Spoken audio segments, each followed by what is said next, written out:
အဲ့တော့ဆရာ Unit 4ကအဲ့ဒီတွဲအဆင့်ကြီးမေခွန်းဟောင်းမှာမေးခဲ့တဲ့ Unit 4လေးကိုဖြည့်ကြည့်ပြန်ပေါ့နော်ဒီမှာ read the passage ပေါ့နော်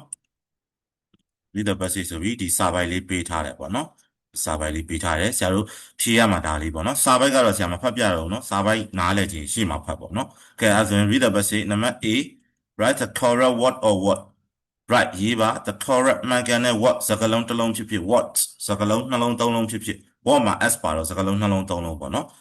ရေးပါတဲ့ to complete ဖြည့်ဖို့ each sentence စာကြောင်းတစ်ကြောင်းစင်းစီကိုဖြည့်ဖို့အတွက်ဆရာတို့မှန်ကန်တဲ့စကားလုံးလေးတွေရွေးပြရမယ်စာပိုက်ထဲကနေပြီး Number one, emotionally healthy people. Emotionally စိတ်ပိုင်းဆိုင်ရာ healthy people ကျန်းမာတဲ့လူတွေက can deal with ဆိုတာကင်တွယ်ဖြေရှင်းနိုင်တယ် difficult problem ခက်ခဲတဲ့ပြဿနာတွေကိုကင်တွယ်ဖြေရှင်းနိုင်တယ် through ဘာလို့ပြီးတော့လဲဒီနေရာမှာကွက်လက်ပေါ့နော်ဒီကွက်လက်လေးကနည်းနည်းလေးသေးပြီးတူသွားတယ်နော်အဲ့ဒါလေးဖြည့်ကြည့်ပြီးပါနော်ဒါလေးကကွက်လက်ပါနော်ကွက်လက်ကနည်းနည်းသေးနေနော် through ဘာနဲ့လဲ of some effective strategy effective အကျိုးသက်ရောက်မှုရှိတယ်ထိရောက်မှုရှိတယ် strategy နည်းဗျူဟာတွေကိုသူတို့ဘာလုပ်ပြီးတော့ဒီ emotionally healthy people စိတ်ပိုင်းဆိုင်ရာကျန်းမာတဲ့လူတွေကခက်ခဲတဲ့ပြဿနာတွေကိုဘာလုပ်နိုင်လဲအဲ့ဒါဆိုရင်ဆရာတို့အဖြေလေးသွားရှာကြည့်မယ်အဖြေဘယ်နားလေးမှာလည်းရှိတယ်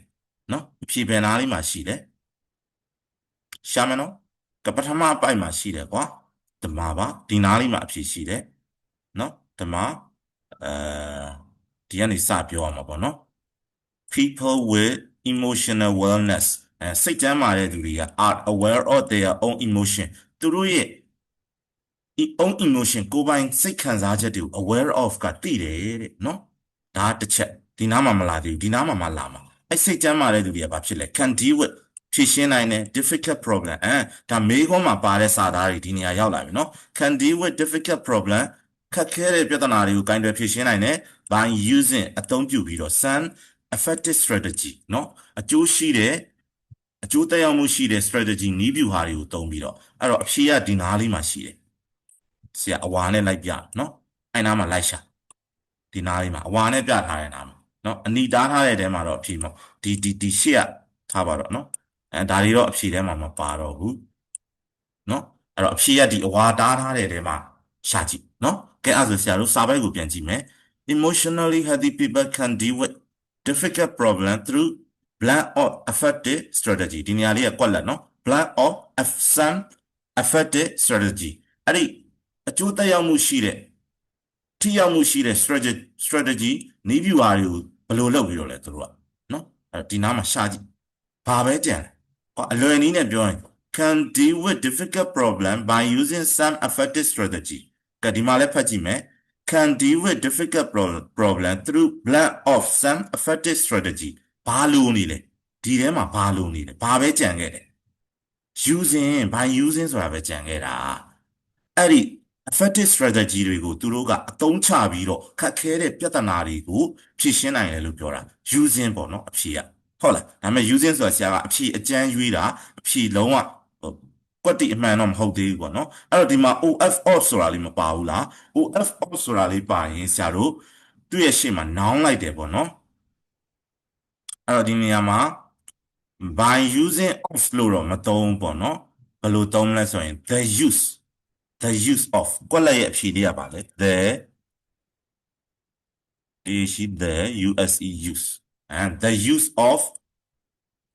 some effective strategy အဖြေမှန် the use ပေါ့နော် of ရဲ့ရှေ့မှာ use ကို noun ပုံစံရေးတာပေါ့နော် the using of လို့တော့မသုံးဘူးနော် using ကလည်း noun ဖြစ်သုံးလို့ရတယ်သို့တော့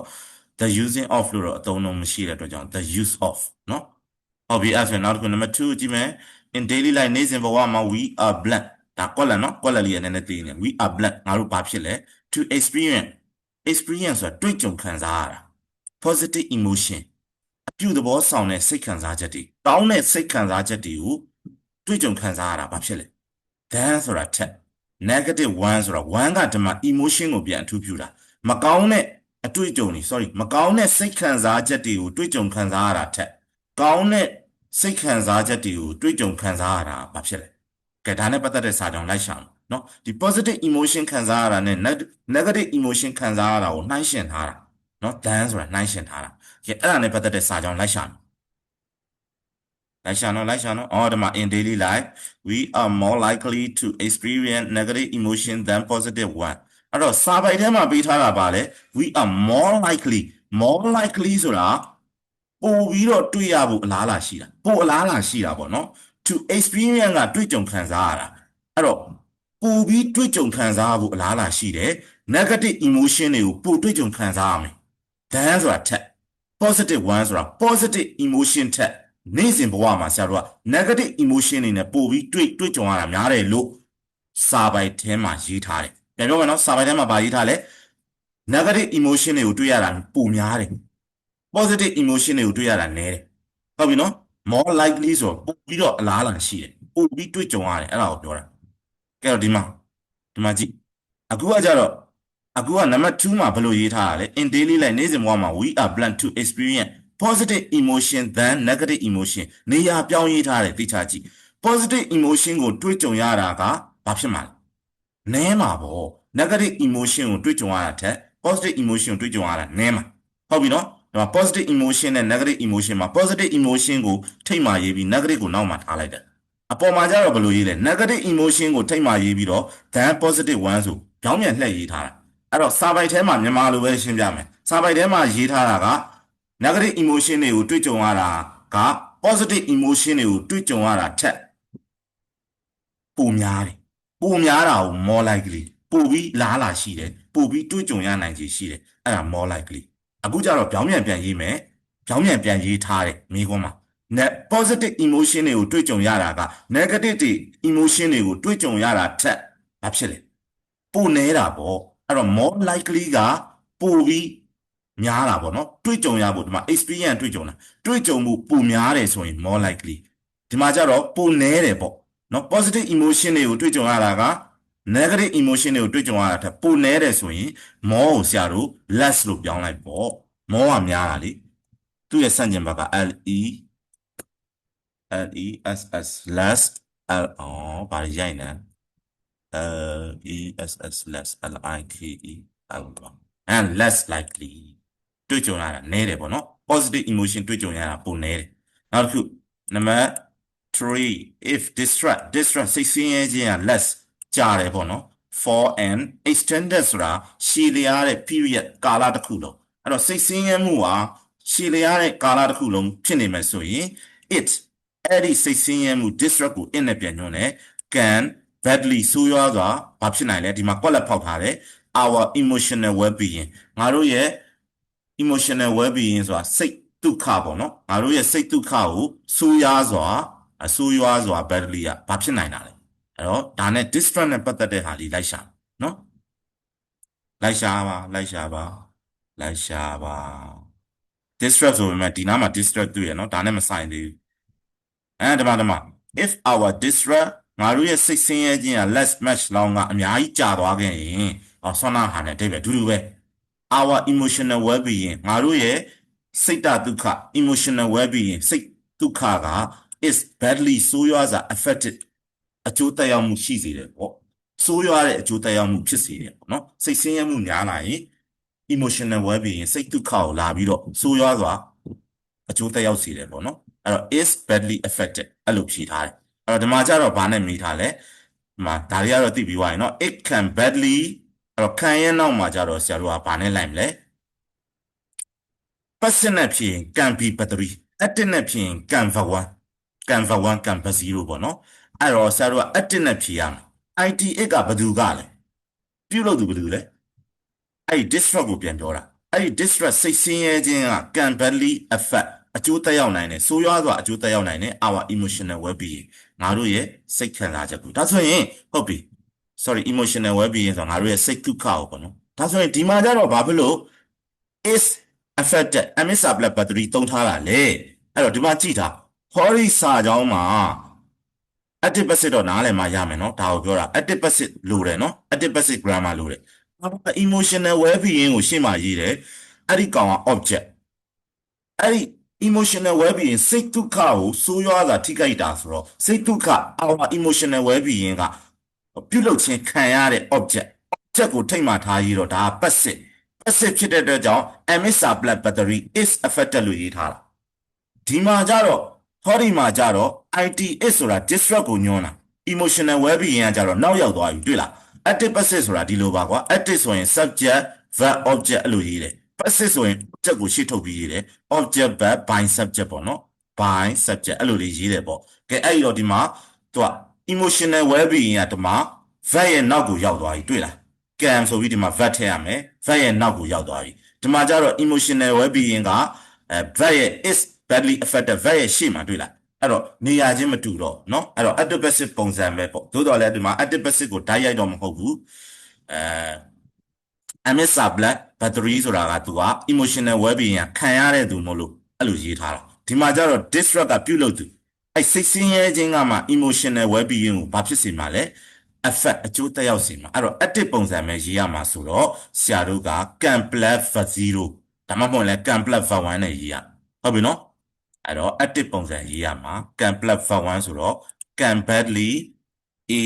affect affect ဒါပဲဟုတ်ပြီနော် can verb 1ပဲဟုတ်ပြီနော်နောက်တစ်ခုကကြတော့ number 4မှာ if we feel ငါတို့ခံစားရမယ် overwhelming လွှမ်းမိုးတာကိုခံစားရမယ် negative emotion မကောင်းတဲ့စိတ်ခံစားချက်တွေလွှမ်းမိုးတာကိုခံစားရရင် we will ငါတို့ blank with serious problem ဆိုးရွားတဲ့ပြဿနာတွေနဲ့ငါတို့ဘာဖြစ်မှာလဲဒီစာကြောင်းနဲ့ပတ်သက်တဲ့ဒီမှာ if we feel overwhelming negative emotion ဒါတွေနဲ့ပတ်သက်တဲ့စာကြောင်းကိုစာပိုင်းမှာအရင်ရှာ overwhelming တို့ဘာလို့ညာတို့လိုက်ရှာဘယ်နားမှာရှာပါနော်တောက်သူမျိုးလည်းလိုက်ရှာပါ overwhelming ဆိုတာတစ်လုံးတွေ့ရင်တော့ဖြစ်နိုင်ဒီမှာတွေ့ပြီ if negative emotion become chronic or overwhelming chronic ကနာတာရှည်ဖြစ်တာအဲ့ဒီ negative emotion တွေက chronic နာတာရှည်ပုံစံဖြစ်လာမယ်ဒါမှမဟုတ်ရင် overwhelming လွှမ်းမိုးခံရမယ်ဆိုရင်ငါတို့ဘာဖြစ်မလဲ we will be faced ငါတို့ရင်ဆိုင်ရလိမ့်မယ် with problem ပြဿနာတွေနဲ့ရင်ဆိုင်ရလိမ့်မယ်အဲ့တော့ဒီမှာကလည်း we will ဒီမှာ be faced ပေါ့အဲ့ဒါဆိုဟုတ်လား we will be faced ပေါ့ဟုတ်ပြီနော်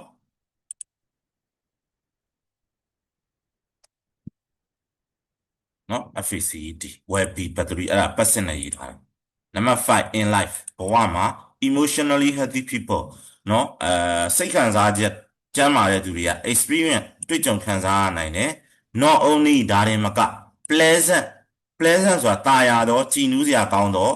ဘာကြီးလဲကွက်လက်ဖောက်ထားတယ်အဲ့ဒါဒါမက but also ဒါကိုလည်းခံစားနိုင်တယ် negative 1တဲ့ဒီ1ဒီကွက်လက်ကိုပြန်ညွှန်းတာ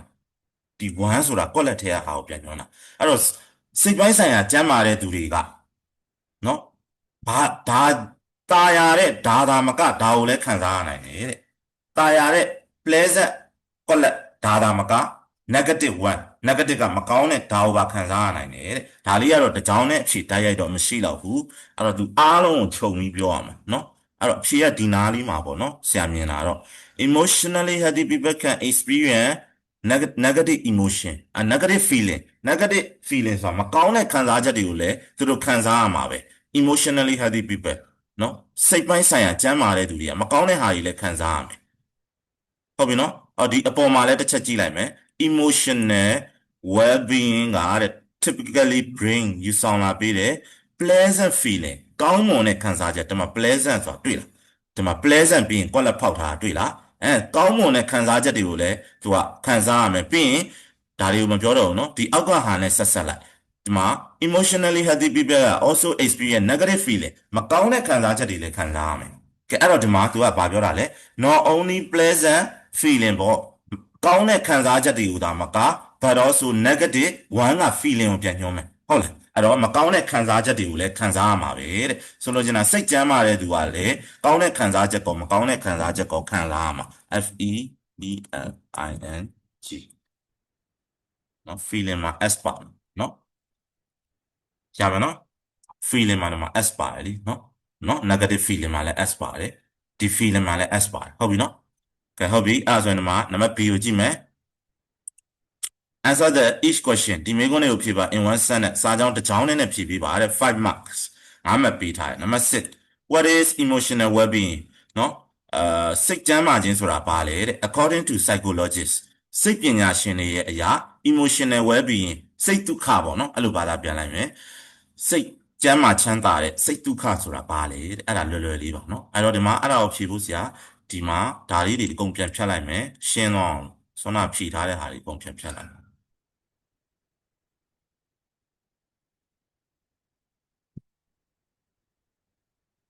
ပုံပြပြလိုက်ပြီကဲအဲ့ဆိုရင်ဆရာတို့မေးခွန်းလေးအရင်ကောက်လိုက်မယ်နော်မဖြေခင်မှာ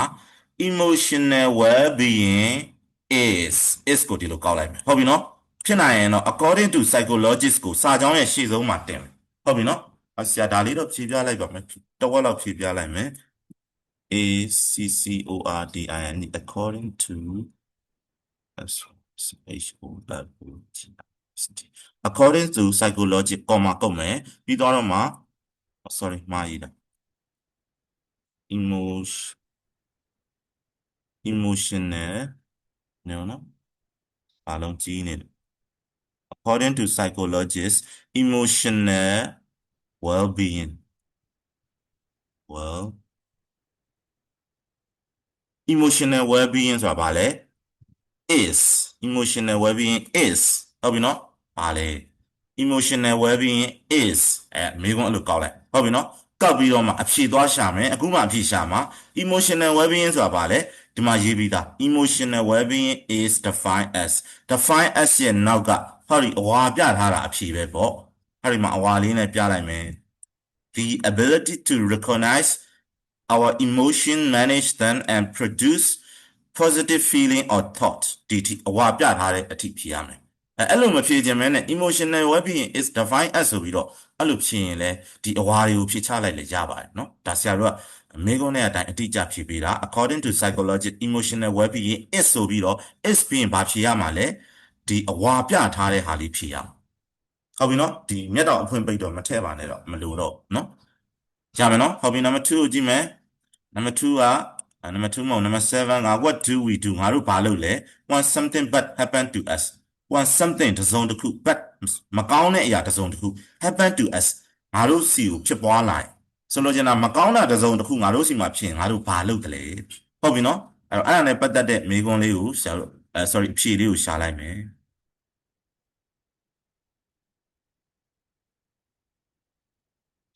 ဒီနားမှာနော်လိုက်ရှာပါဆရာရှာနေရဲ့အချိန်လိုက်ရှာပါနော် we blame other or criticize them ငါတို့တခြားလူတွေကို blame ဆိုတာပြစ်တင်တယ် criticize ဝေဖန်တယ်တဲ့ဘာဘယ်အချိန်မှာလဲ when something bad or unkind happen to us မကောင်းတဲ့အရာတွေဒါမှမဟုတ်ရင်မကျင်နာတဲ့အရာတွေငါတို့စီကိုဖြစ်ပွားရင်အဲ့တော့အဖြေလေးကဘာလေးလဲဆိုတော့ဟာဒီမှာအဝါပြထားတာအဖြေပဲဟုတ်ပြီနော်အနီကတော့ခဏနေပါဦးမှားနှိပ်အဝါပြထားတဲ့ဟာလေးကအဖြေပါ we blame other or criticize them ဒါလေးကအဖြေအနီပြထားတာကြတော့ဒီမေးခွန်းနဲ့ဆက်တဲ့ဟာကိုဆရာတို့ကတစ်ကြောင်းလုံးလိုက်ရှာတာဖြေသီးတန်းကတော့အဝါနဲ့ပြထားတာအဖြေပဲဟုတ်ပြီနော်ကဲအဲ့ဆိုရင်မေးခွန်းပြန်ကောက်မယ်ဘယ်လိုပြန်ကောက်မလဲမေးခွန်းမှာကြည့်လိုက်မေးခွန်းမှာ verb ကိုအရင်ရှာလိုက်တော့ do နှလုံးက verb ပထမ do ကိုဖြုတ်မယ်ကွက်မေးခွန်းမှာဟောဒီနောက် verb က do ဆိုရင် do နေရာမှာအဖြေထည့်ရမယ်လို့ပြောတယ် do နေရာမှာထည့်တဲ့အဖြေကလည်း verb ကနေစထည့်ရမယ်အဲ့တော့ဒီ do ကလည်းဖြုတ်မယ် do နေရာမှာ verb ကနေစထည့်တော့ဒီမှာ we ကတော့ပါလာပြီနော် we ပြီးသွားရင်ပါလဲ blame ကနေစထည့်လိုက်တယ်အမှန်တော့ဒီ we လေးကမေးခွန်းမှာရပါပြီးသားလေဒီမှာမေးခွန်းမှာ we ပါပြီးသားမဟုတ်ဘူးလား we ပါပြီးသားကွက်မေးခွန်းမှာနောက်ဘက်က do ဆိုရင်နောက်ဘက်ဆိုတာဘက်ကနှလုံးရှိတယ်ရှေ့မှာလဲ do နောက်မှာလဲ do ရှေ့က do ကိုမကြည့်နဲ့နောက်ဘက်က do ဆိုရင် do နေရာမှာအဖြေထည့်တယ် do နေရာမှာအဖြေထည့်ရင်ဘယ်ကစထည့်လဲ verb ကနေစထည့်တယ်အခုဒီမှာ we ကိုတစ်လုံးရေးလိုက်မယ် we ရေးပြီးသွားရင်ပါလဲ blame ကနေစထည့်မှာမဟုတ်လား blame က verb လေအဲ့ blame verb ကနေပြီးတော့အမှ criticize them တီအဲ့ဒါအဖြေပဲဟုတ်ပြီနော်အဲ့တော့မင်းကုန်းကောက်ပြီးဆရာဖြေပြမယ် we ဆွမ်းနာကဒါလေးကိုအရင်ဖြေလိုက်နော် we blame other or criticize them ပြီးသွားတော့မှဘာကိုဆက်ကူးမှာလဲ when something bad happens to us အဲ့ဒါလေးပြန်ကူးဒါမှနော်ဟုတ်ပြီနောက်တစ်ခုနံပါတ်8 how do we feel ငါတို့ဘယ်လိုခံစားရလဲတဲ့ when we do not get ငါတို့မရရှိဘူးဆိုရင် what we want ငါတို့လိုချင်တာကိုငါတို့မရရင်ငါတို့ဘယ်လိုခံစားရလဲဒါလည်းလွယ်လွယ်လေးပဲလိုက်ရှာမယ်ဒီမှာပေါ့နော်ဓာတ်ရိုက်ကြီးတော့မဟုတ်ဒီမှာရှိ one hour one ငါတို့ရဲ့လိုချင်မှုတွေ or need လိုအပ်မှုတွေက not fulfill မပြည့်ဝဘူးဆိုရင် we feel ငါတို့ခံစားရတယ်ဘယ်လိုခံစားရလဲ depressed distressed or frustrated ဒါတွေခံစားရတယ် depressed နော် စိတ်တကြရယ် distress စိတ်ဆင်းရဲတယ် frustrated စိတ်ပြတ်တယ်နော်စိတ်ပြတ်လက်ပြတ်ဖြစ်တယ်အဲ့ဒါခံစားရတယ်တဲ့ကဲအဲ့ဒါဆိုရင်ဆွမ်းနာဆရာတို့အဖြေရှာပြီးပြီအခုဘာမေးခွန်းလဲတခြားကြည့်နံပါတ်8မှာ how do we feel တဲ့ဆရာ notes ပေးထားတယ်နော် notes ထဲမှာပြန်ကြည့်ပေးပါ how မေးခွန်းမှာ feel ပါရင် feel ရဲ့နောက်မှာsorry feel ရဲ့နောက်မှာ adjective တွေထည့်ပြီးအဖြေထည့်ပေးပါအဲ့တော့မေးခွန်းပြန်ကောက်ရင်မေးခွန်းမှာ verb ကိုရှာမေးခွန်းမှာ verb က do ရယ် feel ရယ်အဲ့ဒါ verb ဟုတ်ပြီနော်အဲ့တော့ do ကိုဖြုတ်တယ် how မေးခွန်းမှာ feel ပါလာရင် feel ရဲ့နောက်မှာ adjective တွေနဲ့အဖြေထည့်ပြီးတော့ဖြေလို့ရတယ် feel နောက်မှာ adjective တွေထည့်ရတယ်ဒီ one we တုံးဘာညာအဲ့ဒါ one ကနောက်ကစာကြောင်းကကူးချရုံပဲဘာမှကောင်းစားမနေနဲ့ we feel ပြီးရင်အဖြေထည့် we feel ဘာတွေလဲစောနာကအဖြေထည့်မယ်ဆို adjective တွေထည့်ရတယ်လို့ဆရာပြောရနော် how မေးခွန်းမှာ feel နဲ့မေးရင် feel ရဲ့နောက်မှာ adjective တွေထည့် how မေးခွန်းမှာ feel နဲ့မေးရင် feel ရဲ့နောက်မှာ adjective တွေထည့်အဲ့တော့ adjective ကဒီမှာပါလဲ depressed တလုံး distress တလုံး or frustrated အခုအဝါပြထားတာလေးတွေကို feel ပြီးရင်အဖြေထည့်ပေါ့ဒီမှာတော့မေးခွန်းကြီးကတိုက်ရိုက်ဖြစ်နေတော့ we feel ဆိုပြီးစာပိုက်ထဲကသွားကူးချလို့ရတာပေါ့ဟုတ်ပြီနော်ဒါပေမဲ့တစ်ခါလေကြရင်ကြတော့အဲ့လိုကူးချလို့မရဘူးဆရာတို့က we feel ကိုစာပိုက်ထဲကကူးတယ်လို့မယူဆနဲ့မေးခွန်းကနေပြီးတော့ကူးတယ်မေးခွန်းကကူးတယ်လို့ယူဆပြီး we feel တော့တူတူပဲဒါပေမဲ့မေးခွန်းကကူးတယ်လို့ယူဆပြီး we feel လို့ဆရာတို့အရင်ရေးလိုက်ဟုတ်ပြီနော်ပြီးတော့မှဆောနာက adjective သုံးလုံးကိုထည့်လိုက်အဲ့ဆိုရင်ကွာဆရာရေးပေးလိုက်မယ် we we feel ပြီးရင်ဆောနာ adjective သုံးလုံးဘာတွေလဲငါလည်းမှတ်မိတော့ဘူးဒီမှာဘာလဲ depressed distress or frustrated အဲ့ဒါလေးထည့်လိုက်နော် we feel ပြီးရင် adjective တွေထည့်မယ် depress depress di distress or frustrated အဲ့ဒါပြီးသွားတော့မှone ဟုတ်လားမိကုန်းထဲမှာဘာကြံသေးလဲမိကုန်းထဲမှာ we feel ပြီးရင်အဖြေထည့်တယ် adjective သုံးလုံးထည့်တယ်ပြီးသွားရင် one ဆိုပြီးတော့ one we do not get what we want အဲ့ဒါကြီးကိုပြန်ကူးချနော်နော်အဲ့ဒါတော့ဆရာမရိုက်ပြီးတော့နော်အဲ့လောက်ကြီးတော့မပိန်းနဲ့နော်စနတန်းရောက်ကဲအဲ့ဆိုရင်နံပါတ်9ကိုကြည့်မယ် what pleasant feeling ဘလို့ pleasant feeling ကြည်နူးတဲ့ခံစားချက်တွေတာယာတဲ့ခံစားချက်တွေဟုတ်တဲ့ are mentioned ဖော်ပြထားတယ်လေ in the passage စာပိုက်ထဲမှာဖော်ပြထားတယ်လေတဲ့အဲ့တော့စာပိုက်ကိုလိုက်ရှာမယ် pleasant feeling တွေကဘာကြီးလဲ။အော်ဆရာတန်းတွေ့ပြီ။မင်းတို့တန်းမတွေ့လဲရှောင်းနော်။ pleasant feeling တွေကဘာကြီးလဲ such as excitement, happiness and love ။ဟုတ်ပြီနော်။အဲ့ဒါအဖြေပဲ။အဲ့တော့ဆရာအဖြေမေးခွန်းလေးကိုတစ်ချက်ကြည့်မယ်။မေးခွန်းမှာ are mention က verb မဟုတ်လား။ verb နှလုံးဒီလိုပူးနေတယ်။ verb နှလုံး are နဲ့ mention နဲ့ကြားမှာ subject မပါဘူးဆိုရင် verb နှလုံးကဒီလိုပူးနေရင်ထိတ်ဆုံးမှာဟာဒီ what pleasant feeling တွေနေရာမှာအဖြေထည့်မယ်။ထိတ်ဆုံးမှာအဖြေထည့်နော်ပြီးတော့မှ are mention ကနေပြီး in the passage ကိုပြန်ကူးချဟုတ်ပြီနော်ကဲအဲ့တော့ verb နှလုံးပူးနေတယ်ဆိုတာဘာကိုပြောရလဲဆိုဒီမှာဆရာပြောမယ်နံပါတ်8မှာမေးခွန်းမှာ verb ကိုရှာလိုက်တော့ do ရယ် feel ရယ် verb do ရယ် feel ရယ် verb နှလုံးကြားမှာ we ဆိုတဲ့ subject ရှိနေတယ်ဒီမှာကြတော့နံပါတ်9မှာကြတော့ are mention ဆိုတဲ့ verb နှလုံးရဲ့ကြားထဲမှာ subject မရှိဘူးအဲ့တော့ what မေးခွန်းမှာပေါ့နော်အဲ့တော့ what မေးခွန်းမှာ subject မပါလာဘူးဆိုရင် R နဲ့ mention က verb အဲ့ကြားထဲမှာအဲ့ verb နှလုံးကြားမှာ subject မရှိဘူးအဲ့တော့ R mention က verb နှလုံးကြားမှာ subject မရှိဘူးဆိုရင်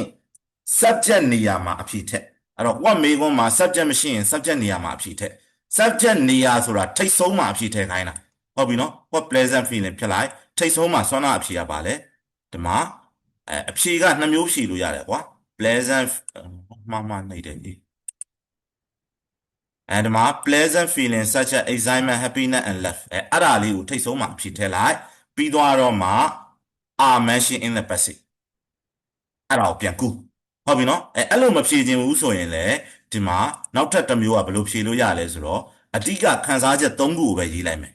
excitement happiness and love ဒီ3လုံးပဲဖြည့်လိုက်မယ်အဲ့ဒါလည်းရတာပဲဒီ3လုံးကိုဘယ်နေရာမှာထည့်မလဲထိတ်ဆုံးမှာထည့်စာကြောင်းရဲ့ထိတ်ဆုံးမှာအဖြည့်ထည့် excitement happiness and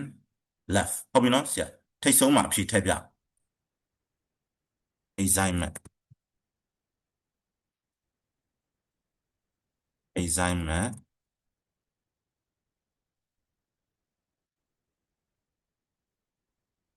love ထိတ်ဆုံးမှာအဖြေထည့်တယ်ပြီးရင်ဘယ်ကစကူမလဲ R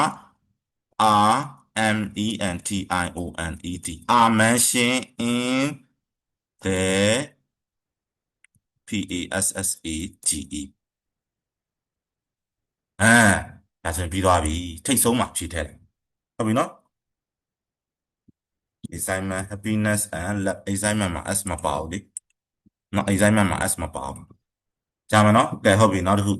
နံပါတ်10ကိုကြည့်မယ် how can we overcome ဆိုတာကျော်လွှားနိုင်တာနော်ငါတို့ဘယ်လိုကျော်လွှားနိုင်မလဲ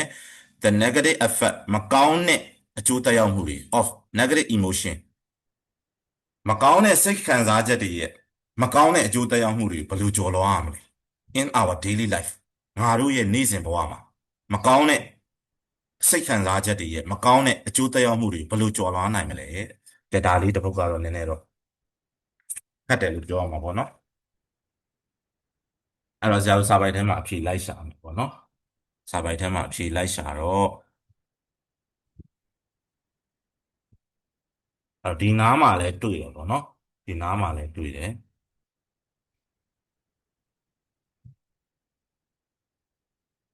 အဲ့တော့ဒီနားမှာပေါ့နော်ဒီမှာ emotionally healthy people အကြောင်းကိုသူက they နဲ့ပြန်ညွှန်းထား emotionally healthy people ကို they နဲ့ပြန်ညွှန်းပြီးတော့သူတို့ကဘလို့ဘောကိုသူတို့ပေါ့နော်စိတ်ခံစားချက်ကောင်းအောင်ဘယ်လိုမျိုးလုပ်လဲဆိုတော့ဒီမှာ can cope with life challenges เนาะဘဝရဲ့စိန်ခေါ်မှုတွေကိုကင်တွယ်ဖြေရှင်းတယ်အဲ့ခါမှာစိတ်တွေကပိုတန်မာလာတယ်เนาะပိုတန်မာလာတယ်ပိုကြမ်းမာလာတယ်ပေါ့เนาะပြီးတော့ရင် can even manage to bounce back manage ကစီမံခန့်ခွဲတယ် to bounce back က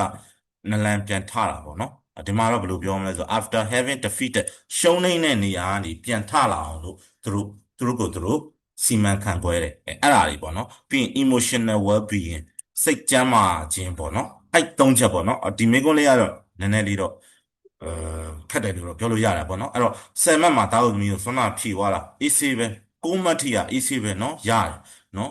နည်းနည်းအားနည်းတဲ့လူဆိုရင်တော့10မှတ်လောက်ကရသေးတယ်အဲ့တော့တပုတ်တလေကတော့ဘာမှမဖြစ်ဘူးကိုတက်နိုင်လောက်ဖြည့်အမှတ်တစ်ဝက်လောက်ရလဲမနေဘူးဘာမှတော့မဖြည့်ဘဲနဲ့မထားခဲ့နဲ့ပေါ့နော်အခုပင်နီပြထားတာလေးတွေကအဖြည့်ပဲပေါ့နော်အဲ့တော့သူတို့က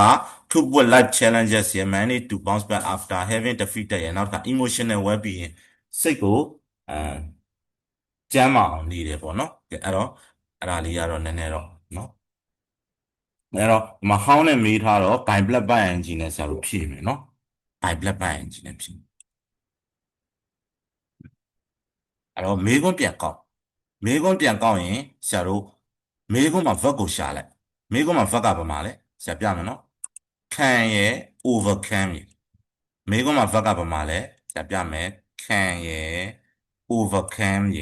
အဲ့ဒါလေးက verb ပါအဲ့ဒါဆိုရင်ဆရာတို့မေးခွန်းပြန်ကောက်ရင်ဘယ်လိုကောက်မလဲမေးခွန်းကောက်တာတော့သိရမယ်ပေါ့နော်မသိလဲဆရာပြောတော့ပြောပြပေးမယ်စာတော့မရိုက်တော့စာရိုက်ရင်ကြာလို့နော် we can overcome အဲ့လိုမေးခွန်းပြန်ကောက်မယ် we can overcome အကုန်ကောက် we can overcome the negative effect or negative emotion in our daily life အဲ့လိုပြီးသွားတော့မှဆရာတို့အဖြေထည့်မယ်မှတ်ထားပါ how နဲ့မေးရင် why နဲ့မေးရင်နောက်ဆုံးမှအဖြေထည့် how နဲ့မေးရင် why နဲ့မေးရင်နောက်ဆုံးမှအဖြေထည့်အဲ့တော့ဆရာတို့မေးခွန်းတစ်ကြောင်းလုံးကောက်လိုက်တယ် we can overcome the negative effect of negative emotion in our daily life ကောက်ပြီးသွားတော့မှအဖြေကဆရာတို့ how နဲ့မေးရင် by blood by energy နဲ့ဖြေလို့ရတယ်ဆွမ်းနာဟာကိုဆရာ by blood by energy နဲ့ဖြေမယ် by being emotionally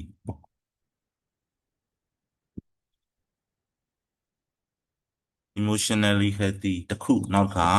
ဆွမ်းနာဓမ္မလေးဆရာပြထားတဲ့ဓမ္မဒီမှာလေခု COP ခုကိုဆရာတို့ဗတ်အန်ကြီးပြောင်းလိုက်မယ်နော် coping with life challenges နော် coping ဘာရတစ်လုံးရေးပြီးနောက်တစ်ခါဘာရထပ်မရေးရတော့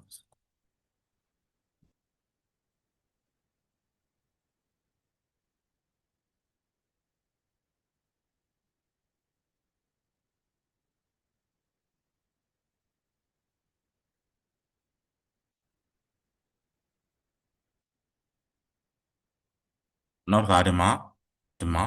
verb ကိုရှာလိုက်ဒီမှာ manage to bounce back managing to bounce back အဲ့လိုရေးလဲရတယ်ပေါ့နော်ဒါမှမဟုတ်ရင်လည်း managing နဲ့ပဲရေးလိုက်မယ်နော် managing to bounce back ဆိုပြီးရေးလိုက်နော် managing ဩဘာဖြစ်လဲ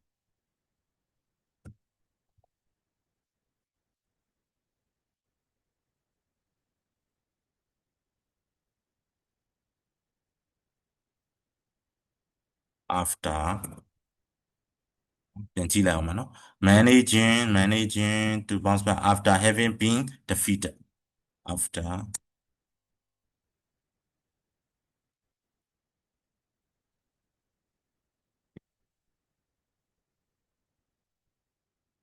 ရမယ်နော်ကဲအဲ့ဒါလေးကအဖြေပါပဲဖြေပါပဲအဲ့ဒါဒီမှာစာလုံးပေါင်းတစ်ခုနော် challenges က EN ဖြစ်အောင်စာလုံးပေါင်းဟုတ်ပြီเนาะဒါလေးကဖြေပါပဲเนาะကဲအဲ့ဆိုရင်ဒီနေ့သင်ခန်းစာဒီလောက်ပါပဲ